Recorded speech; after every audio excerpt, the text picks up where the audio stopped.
4+1 협의체가 합의한 512조 3천억 원 규모의 내년도 예산안이 본회의를 통과했습니다. 한국당은 날치기 통과라며 격렬하게 반대했지만 표결을 막지는 못했습니다. 예산안 처리 여파로 오늘부터 이어질 임시국회도 여야 간 충돌이 불가피해 보입니다.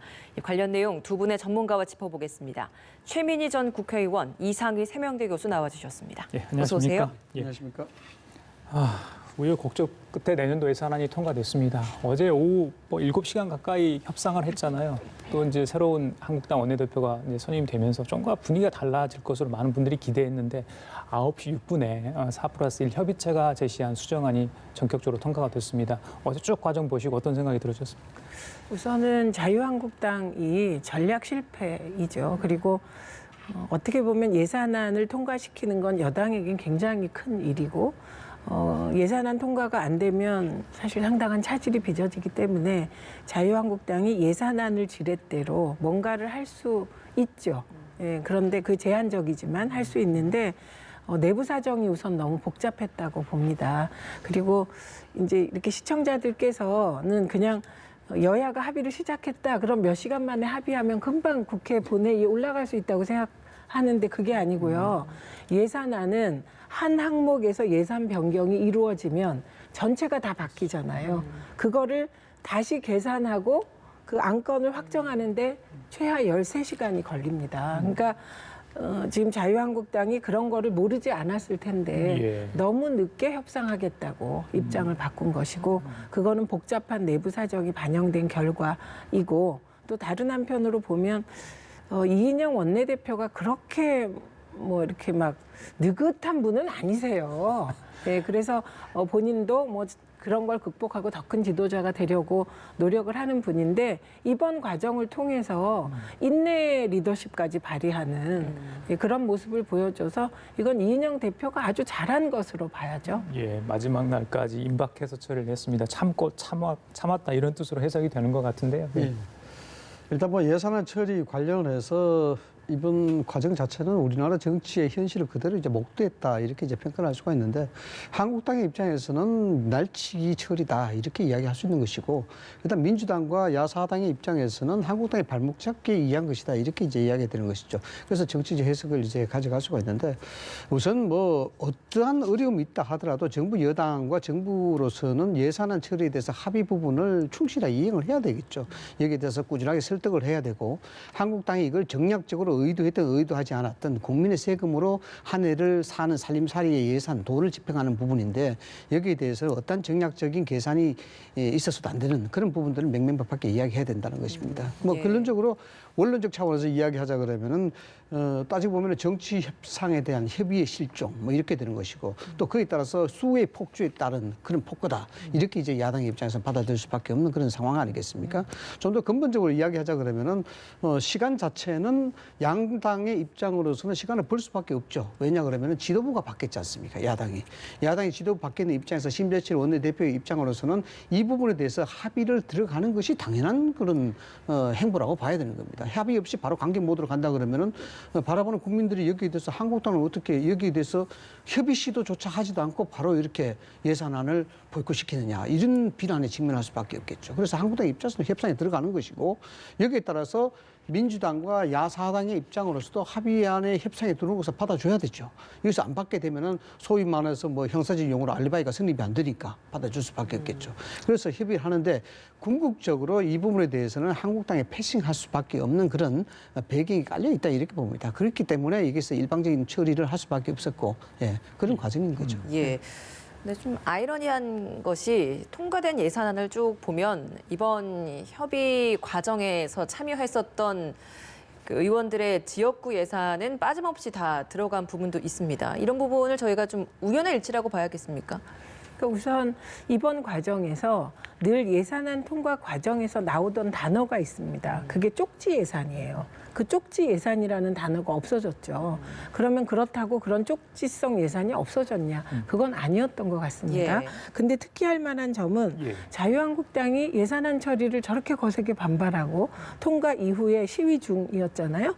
그런데 김재원 의장의 지역구 예산은 많이 늘어났다는 겁니다. 그게 이해찬 대표보다 더 많이 는 걸로 통계에 나와 있거든요. 그러니까 이건 뭘 얘기하냐면 자유한국당이 정치적인 행위로서는 반대했지만 사실상 지역구 예산에 대해서는 어떤 절차에서든지 다 반영을 했다는 뜻이고요. 실제로 제가 보고 온 한 의원은 구미 쪽의 의원이신가 봐요. 그쪽에 300억 가까운 예산을 확보했다고 보도자료를 뿌리셨더라고요. 그리고 그러다 보니 바른미래당도 이제 반대를 표면적으로는 하고 있지만 각자의 예산은 다 들어간 것이 아닌가. 그래서 지금 예산안이 통과된 이후에 자유한국당이 저렇게 시위를 하는 것은 저건 뭐 형식적인 것이고 사실은 국회라는 것은 법적 절차를 밟아서 국회의장이 방망이를 두드리는 순간 끝나는 거거든요. 그 이후에 저러는 것은 사실 무의미한 일이죠. 예. 지금 말씀을 이제 그대로 해석을 하자 그러면 한국당은 어쩌면은 예산의 심사에서 울고 싶을 때 뺨을 때려줬으면 좋겠다 이렇게 이제 해석이 될 수가 있는 것 같은데 그건 좀 해석이 좀 지나친 것 같다는 생각이 좀 들고요. 예산에 있어서 특정 지역에 또 특정 의원에 대한 예산이 많이 배정이 됐다. 그것이 결국 짬짬이를 하기 위한 그런 수단 아니냐 이렇게 보는 것은 좀 무리가 있습니다. 예산이 필요하면 들어가야 되겠죠. 그것이 애소든 복지든. 그래서 그 예산의 심사가 절대적으로 필요한 겁니다. 그래서 이번 경우는 예산의 심사가 사실상 깜깜이 심사였지 않습니까? 한국당이 배제된 상태에서 여야서 4+5 협의체. 이것이 뭐 법적인 어떤 명분이 있든 없든 간에 어쨌든 한쪽을 패싱하고 다원적 민주체제에서 협의 정치 자체가 상실된 건 맞지요. 그런 차원에서 본다면은 실질적으로 의원들이 갖게 예산을 가지고 이걸 이중적인 행태를 보였다. 이래 보기에는 좀 무리가 있다라는 그런 생각이 좀 듭니다. 그래서 이번 예산 자체는 사실상 따져보면은 뭐 오늘 아침 언론에도 많이 보도가 됐습니다만 SOC 사업 같은 경우에 정부 원안보다도 41개 사업이 더 추가가 됐다. 그다음 복지 부분도 실질적으로 감액이 됐지만 전년도보다 12% 상승이 됐다. 이런 것들이 상당히 많이 들어가 있거든요. 결국 뭐 정부 원안보다 한 9천억 정도 더 들어갔으니까 여기에 대해서 실질적으로 한국당이 제시한 건 1조 6천억 정도의 삭감을 이야기를 했었거든요. 그런데 1조 2천억 삭감이 돼서 통과가 됐단 말입니다. 이걸 따져보면 4천억 정도밖에 갭이 안 된다는 거예요. 이것은 어떤 의미로 볼 수 있냐 그러면 한국당에서 그 4천억이지만은 어느 정도 협상에 대한 모멘텀이 있었다라고 봐야 되는 겁니다. 그럼에도 불구하고 심재철 원내대표가 빠진 상태에서 본회의를 개의해서 바로 통과시켰다. 이런 것들은 국민의 세금인 예산을 명명백백하게 국민들에게 이야기할 수 있는 그런 최소한의 의무도 조금 망각했지 않느냐는 그런 이제 비판도 받을 수가 있는 것이죠. 근데 이제 4+1 협의체에 대해서 자유한국당이 비판을 하잖아요. 그게 말이 안 되는 게 뭐 불법이라고 하는데 그 국회법에 따르면 의원 50명이 수정안을 낼 수 있게 돼 있습니다. 그러니까 어제 예산안에 찬성한 인원수가 156명이잖아요. 그거 50명을 훨씬 넘잖아요. 그러니까 4+1 협의체는 이런 다당제 구조 하에서 보여줄 수 있는 정치의 미학을 다 보여준 협의체이고 제가 자유한국당의 아쉬운 것은 늘 자유한국당은 셀프 패싱을 하십니다. 이번에 예산안이 그렇게 꼼꼼하게 심사되지 못한 것도 예결위를 자유한국당이 안 열었기 때문이에요. 왜 자유한국당이라고 제가 지목하냐면 예결위원장이 주로 회의 소집을 하는데 위원장이 자유한국당이세요. 그래서 그 황금 같은 예산을 꼼꼼하게 들여다볼 시간을 스스로 패싱해놓고 결과적으로 뜻대로 안 되면 패싱했다고 비난을 하세요. 그러니까 이런 태도는 국민들께서 다 보시고 계신데 너무 눈 가리고 아웅이다 이렇게 보입니다. 그래서 지금 이제 남아있는 것은 이후에 패스트 트랙에 올라간 법안들이 있지 않습니까? 그러니까 그 법안 중에 유치원 3법은 저는 여야 합의로 빨리 통과시켜야 된다고 생각합니다. 그리고 자유한국당이 유치원 3법에 대해서 필리버스터를 한다면 그건 정말 국민적 지탄을 받을 것 같고요. 80% 가까이 국민이 찬성하는 걸 그 자유한국당이 반대해서는 안 되고 나머지 두 법안에 대해서는 저는 뭐 필리버스터도 하고 다 하시기를 권하고 싶습니다. 알겠습니다. 어제 예산안 통과에 대해서 한국당의 반발 만만치 않습니다. 국회 본회의장에서 밤샘 농성도 했습니다. 물론 어제 통과 이후에 몸싸움 같은 물리적 충돌은 없었습니다. 홍남기 부총리에 대해서 탄핵 소추안을 발의하겠다. 뭐 직권남용 관련해서 혐의가 적용되기 때문에 고소 고발까지 하겠다 이런 이야기입니다. 한국당의 지금 그 이후의 반응들은 어떻게 저희들이 볼 수 있는 겁니까? 그러니까 우선은 자유한국당은 검찰을 믿고 너무 고소 고발을 남발하세요. 그거부터 고치셔야 돼요. 왜냐하면 자꾸 정치적인 사안을 검찰에 가져가다 보니 지금 대한민국이 검찰공화국 같고 검찰이 수사를 하면 그때부터 의제화되는.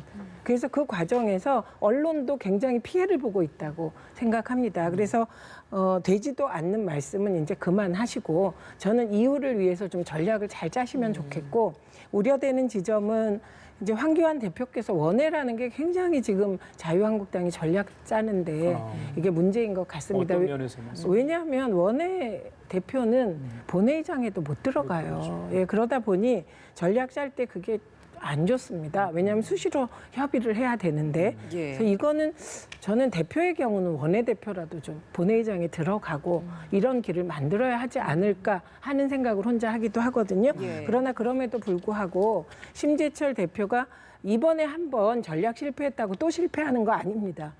예, 국회 협상은 병가지 상사라 지금 실패해서 계속 이제 그 감정적 앙금이 남아서 가시면 곤란하고 이번에 뭐 조금 손해 봤더라도 다음에 뭐 2보 후퇴 1보 전진 혹은 뭐 1보 후퇴 2보 전진 할 수 있는 거기 때문에 좀 신기일전해서 예. 협상을 잘해서 공수처법도 선거제도 개편안도 협상의 여지가 없는 건 아니거든요. 예. 알겠습니다.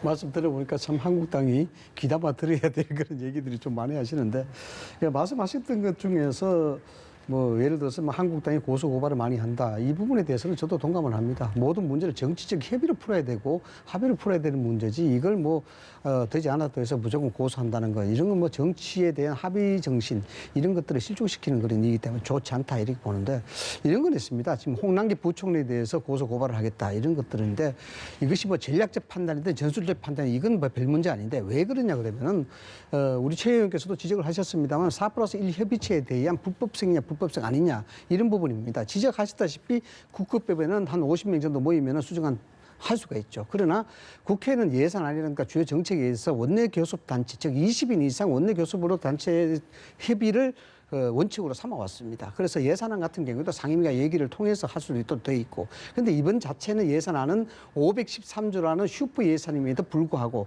또 여기다 적자 국채를 60조 원 가까이 발행해야 되는 그럼에도 불구하고 여기에 대해서 깜깜이가 되었다. 이것이 전략적이든 정략적이 아니든 어쨌든 국민의 보호에 대해서는 그의 의무를 다하지 않았느냐 이런 차원이 있고요. 그런 측면에서 일종의 4+1은 불법적이고 좀 이 사설적인 그런 협의체인데 여기에 특정 정파라든가 특정 세력에 의해서 공무적인 부분들을 협조를 했다. 이런 것들이 직급 나뉘어 해당이 되지 않겠냐 이거죠. 물론 이것이 죄가 된다 안 된다의 문제는 차후에 있다라 하더라도 예. 야당의 입장에서는 이런 우리가 일당의 입장에서 패싱이 당한 상태에서 여기서 지금까지 관행으로 볼 수 없었던 협의체를 가지고 예산을 심사했고 이걸 가지고 안을 가지고 통과시켰는데 그렇다 그러면 여기에 협조하는 공무원들은 사실상 특정 세력과 특정 정치권에 협조를 하는 공무를 협조를 하는 그런 형태가 된다 이거죠. 그래서 불법적 소지가 위법적 소지가 있다라고 보는 겁니다. 반발이 불가피하다라는 데 이야기를 좀 해주신 것 같은데 그럼 심재철 원내대표는 취임하자마자 사실 이제 협상을 시도를 했는데도 계속 좀 실패를 하고 있는 이 현 상황 아니겠습니까? 심재철 원내대표에게는 좀 앞으로 어떤 게 좀 필요하다고 보십니까? 이걸 이제 전술적으로 좀 이야기를 해줘야 되겠는데요. 실패라고 규정을 또 할 수가 없습니다. 뭐냐 그러면은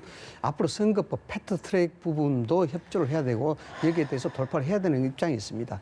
33시간 만에 대표 취임한 지 첫 실패다 이렇게 이제 언론에서 이야기하고 있습니다만 어쩌면은 민주당이 이번 합의안을 일방적으로 처리함으로써 얻은 실리적인 부분이 있지만은 한국당의 입장으로서도 오히려 결기를 다지는 그런 계기가 될 수가 있다라는 것이고 그다음 두 번째는 국민적 여론에 대한 부분들이 상당히 많이 움직일 수가 있다. 이건 뭐냐 그러면은 결국 국회는 여론의 추이에 대해서 상당히 민감할 수밖에 없습니다. 예. 자, 예를 들어서 예산안이 일방 처리가 됐고 이 한국당이 여기에 대해서 반발하는 그런 입장. 국민들의 입장에서 봤을 때 예산에 저렇게 513조라는 예산이 일방적으로 처리됐다. 한국당이 패시됐다.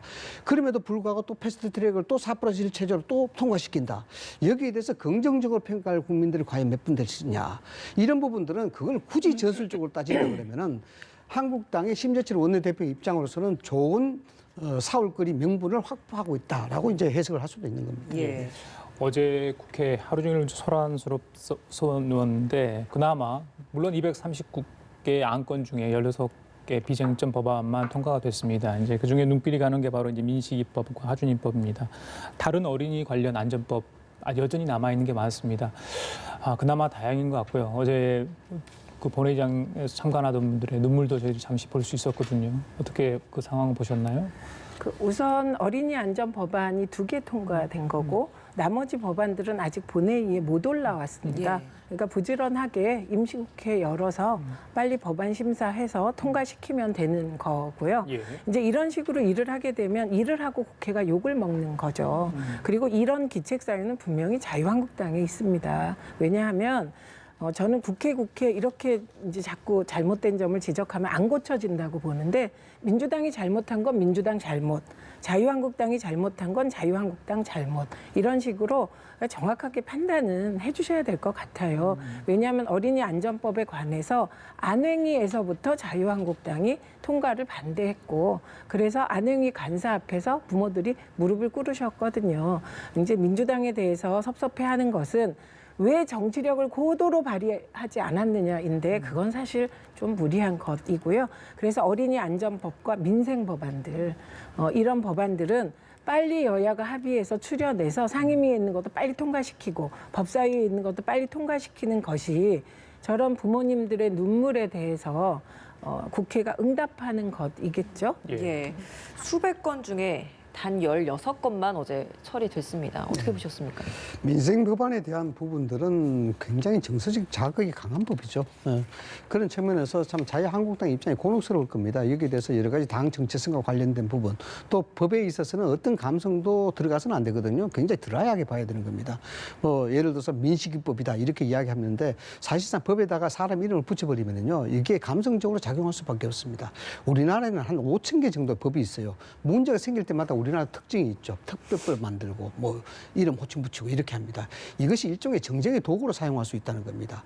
법이라는 것이 이것이 한번 정해놓으면 바꾸기가 굉장히 힘듭니다. 그래서 법에 대해서는 이성적 감정을 가지고 달려들어야 되는 부분이지 여기에 어떤 감정도 들어가서 안 된다는 것인데 제가 왜 이런 말씀을 드리냐 그러면은 민식이법이라든가 민생법에 대해서 처리가 안 되니까 한국당의 입장에서 비판에 돌아오는 것이 뭐냐면 민생을 외면한다라는 겁니다. 여기에다 민생을 발목 잡는다 이런 거죠. 일종의 표현이 좀 거칠은지 모르겠습니다만은 집회 시위하는데 유모차를 앞장세우고 하는 거하고 똑같은 어떤 형태가 되는 겁니다. 자칫 잘못하면은 한국당이 과연 민생을 외면하기 위해서 그 법안을 처리하지 않을까? 이런 부분은 좀 우리가 생각을 해봐야 되는 부분입니다. 과연 공당으로서 제1야당으로서 민생을 외면하는 정당은 아마 없을 겁니다. 그런데 그 법을 왜 그렇게 지원하고 있느냐? 여러 가지 복합적인 이게 많이 걸려 있다는 겁니다. 더군다나 민식이법도 물론 어린이에 대한 안전 이 부분들은 아무리 강조해도 지나치지 않겠죠. 그러나 그 법이 정해지긴 한데 그 법에 대한 내용을 철저하게 따져봐야 되는 겁니다. 이것이 필요하다 해서 법을 만들어버리고 그러면 그것이 정치적으로 해결될지 모르지만은 거기에서 발생될 수 있는 여러 가지 불편한 요소들 또 거기에 대한 국민의 피해 이런 것들을 생각해 봐야 되는데 지금 민식이법에 대해서 통과를 해야 된다는 것은 정서적으로 굉장히 법에 대한 내용을 국민들이 잘 몰라요. 그러나 민식이법, 어린아이를 볼모하는 법에 있어서 한국당이 여기에 볼모를 잡는다. 이런 어떤 일종의 프레임화되는 그런 부분들은 저는 조심해야 된다. 중요한 것은 사실 그런 법을 좀 꼼꼼히 따지는 건 좋은데 그렇다면 이 통과가 지연되는 그 과정에서 그런 법안들에 대한 논의가 되어 있으면 그건 참 굉장히 생산적일 것 같은데 그것도 아직 하지 못하고 계속 계류 중인 이 상황에 대한 문제 아니겠습니까? 그렇죠. 제가 앞서 말씀을 드렸다시피 이 법안에 대한 문제는 상당히 얽히고 설켜 있는 복잡적인 문제가 있습니다. 이 정치적 협상이라는 것이죠. 선후를 굳이 이야기하지 않더라도 큰 틀에서 법률적인 합의, 법적인 정책적인 합의 이런 것들이 우선이 돼야 되는데 그러니까 그것이 의도하지 않더라도 일종의 민생 법안이 볼모로 돼버리는 그런 형태죠. 후순위에 밀려버리는 것이죠. 이것이 볼모로 잡는 것이 아니고. 그래서 국민들도 생각을 잘 해주셔야 될 부분이 한국당의 민생 법안, 그 어린이 안전을 볼모로 잡을 수 있는 그런 정당은 아니다. 그러나 다만 이것이 후순위에 밀렸었고 지금도 그것은 처리하자라고 이야기하는 것 아니겠습니까? 예. 그런 측면에서 정치적 패러다임에 정치적 프레임에 왜곡되게 그렇게 시각을 봐서는 안 된다라는 것을 말씀하는 거죠. 사실 말씀.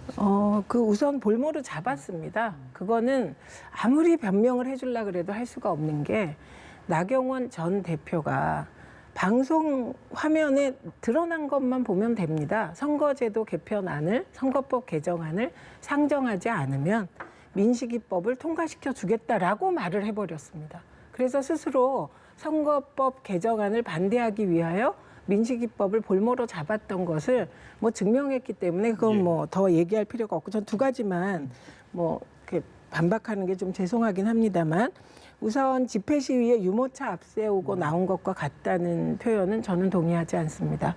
저는 어떠한 경우에도 우리가 정치를 하건 평론을 하건 국민들께서 하는 행동에 대해서 그게 폭력이 아닌 한 정파적인 판단을 하는 건 좀 곤란하다. 이렇게 봅니다. 그다음에 그 민식이법에 대해서 국민들이 잘 모르신다는 부분도 저는 동의하지 않습니다. 저는 오히려 국회의원들보다 국민들이 더 법안을 정확히 아실 거다. 그리고 특히 아이들을 둔 부모님들이 이 법안 모를 수가 없습니다. 그리고 자유한국당이 약간 혹시 저는 인터넷에 혹은 유튜브에 가짜뉴스가 많이 떠도는데 영향을 안 받으셨으면 좋겠다. 이렇게 생각하고요. 핵심이 그 어린이 보호구역 내에서 시속 30km 이하로 주행하게 되어 있는데 과속하는 차량이 많이 있으니 CCTV를 많이 달자. 거기 횡단보도를 설치하자. 이런 게 뭐가 문제가 됩니까? 다만 문제가 되는 거는 어린이 스쿨존 안에서 과속을 했어요. 그래서 아이가 사망했을 경우 과징처벌입니다. 그래서 이 부분이 좀 논의할 만한데 이 부분도 내용을 들여다보면 첫째, 스쿨존 안에서 30km 이하로 시속 주행하는 게 의무인데 그걸 어겨요. 그런데 그냥 사고가 아니라 아이가 사망했어요. 그랬을 경우 가중처벌에 국민들이 모르시고 동의하셨을까요? 저는 그렇게 보진 않습니다. 그래서 이건 자유한국당이 주로 야당이기 때문에 발목 잡게 되는 것인데 특히 어린이 안전법안 발목 잡은 건 대단히 잘못하신 일입니다. 알겠습니다. 안전사고로 숨진 아이들의 이름을 딴 법안들 여전히 상임위에 계류 중입니다. 신속히 좀 처리됐으면 좋겠다 이런 생각을 해보고요. 국민이 국회를 걱정하지 않는 그런 좀 상황이 좀 벌어졌으면 좋겠습니다. 문제는 이제 1단계가 넘어갔다고 해야 될까요? 항고비가. 그런데 더 큰 일이 남아있지 않습니까? 바로 임시국회 오늘부터 시작이 되는데 일단 오후 2시에 열릴 예정이었던 본회의는 취소가 됐습니다. 여야가 좀 더 협상을 하겠다는 그런 의지로 비춰집니다. 패스트트랙 법안, 이인영 원내대표 같은 경우는 패스트트랙 법안과 또 민생 법안 아직 처리 안 된 거, 그거 같이 일괄 상정하겠다 이런 이야기입니다. 한국당이 또 이 부분에서 어떻게 나올지 어떤 예상을 하십니까? 저는 한국당이 필리버스터 하시면 좋겠습니다. 예, 오히려 필리버스터를 하시면 필리버스터가 자유한국당 의원님들만 필리버스터 하시는 게 아니고 필리버스터에 대한 반대 토론도 되거든요. 그러니까 이 기회에 이제 국회에서 국회의원들 그리고 언론에서 논의되던 것이 이제 국회 본회의장에서 국민께 실시간으로 방송되는 그 기회에 공수처법안이 무엇이고 왜 자유한국당은 반대하고 민주당과 정부 여당 및 다른 당은 공수처를 설치하려고 하는가에 대해서 소상하게 알려지고 토론하는 기회가 되길 바랍니다. 그리고 선거제도 개편안, 선거법 개정안은 사실은 민주당이 여러 가지 현실을 감안해서 애초 225대 75에서 많이 양보해서 250대 50 된 거 아닙니까? 그 경우는 사실 지역구 축소하는 거 아니에요. 자연 감소분을 따져도 그냥 250대 50입니다. 손 안 댄 거고요. 연동률의 경우는 저는 아마도 제 추측으로는 민주당이 자유한국당과 지금 뭔가 협상을 하고 있나? 이렇게 생각합니다. 왜냐하면 250대 50으로 하고 50% 연동률 정도는 민주당으로서는 받아야 되는 아니거든요. 그러면 만약에 자유한국당이 연동률을 낮췄을 때 같이 동의를 하게 될 것을 염두에 두고 민주당이 여러 생각을 하는데 그 또한 집권 여당으로서는 인내의 리더십을 발휘하는 거라 이건 긍정적으로 봅니다만 이 경우는 이제 정의당이 그러니까요. 사실은 그동안에 선거법 개정안을 하면서 진짜 많이 참고 많이 양보한 게 정의당입니다. 얼토당토하는 비난도 많이 받았는데 어떻게든 다당제 제대로 해보자고 정의당이 애써 왔는데 또다시 정의당에게 인내를 강요하게 될 때 진짜 이건 좀 저는 너무하다 싶지만 큰 틀로 보았을 때 어쩌면 정의당이 또 양보하면 정의당에게 국민들이 더 큰 점수를 줄 수도 있겠다 싶습니다. 교수님. 정의당의 입장으로서는 한도석이 굉장히 절실하죠, 사실. 그런 측면에서 지금 선거 제도 하에서는 가장 중요한 것이 지금 선거법 제도 개혁안이 가장 중요하지 않겠습니까? 여기 명분은 그렇다고 볼 수가 있습니다.